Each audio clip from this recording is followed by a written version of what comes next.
Hello friends, आज मैं आसामी style का एक पिठा बनाऊंगी, जून पिठा।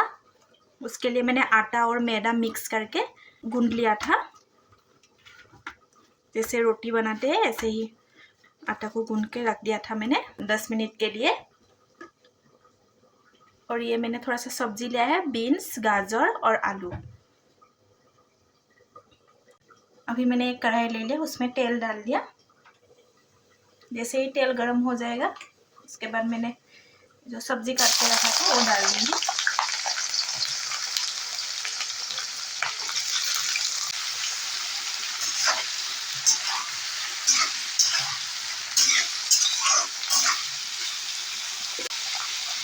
मैंने नमक ऐड कर दिया,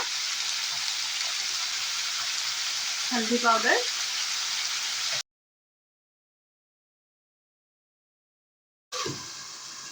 दस मिनट के लिए रखूंगी ऐसे में। अभी ये जो आटा गूंद के रख दिया था उसको मैं छोटा छोटा पूरी जैसे बेल लूंगी, छोटा छोटा करके।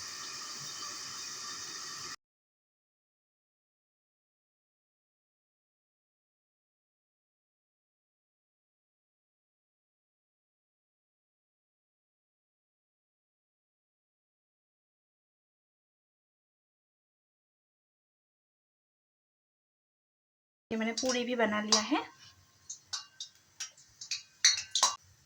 अब ये जो मैंने बीन्स गाजर फ्राई किया था उसको मैंने निकाल लिया। गाजर आलू फ्राई करके रख दिया था उसको मैंने ऐसे बीच में डाल दूंगी।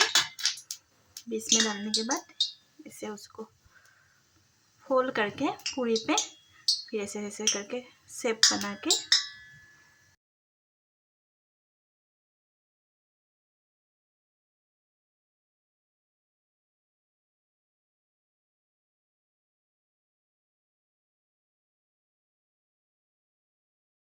कढ़ाई ले लिया। उस पर तेल मैंने गर्म होने के लिए रख दिया था पहले से ही। इस पे मैं एक एक करके जो पिठा बना के रखा था उसको फ्राई कर लूँगी।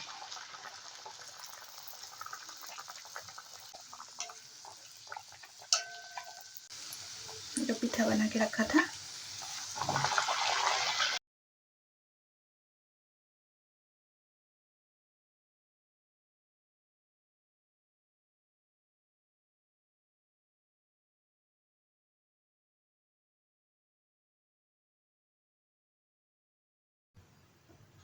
ये हमारा बन के रेडी हो गया है, आसामी स्टाइल का जून पिठा। ये देख सकते हैं फ्रेंड्स, एक बार ज़रूर ट्राई कीजिएगा। ये जून पिठा बहुत टेस्टी लगता है।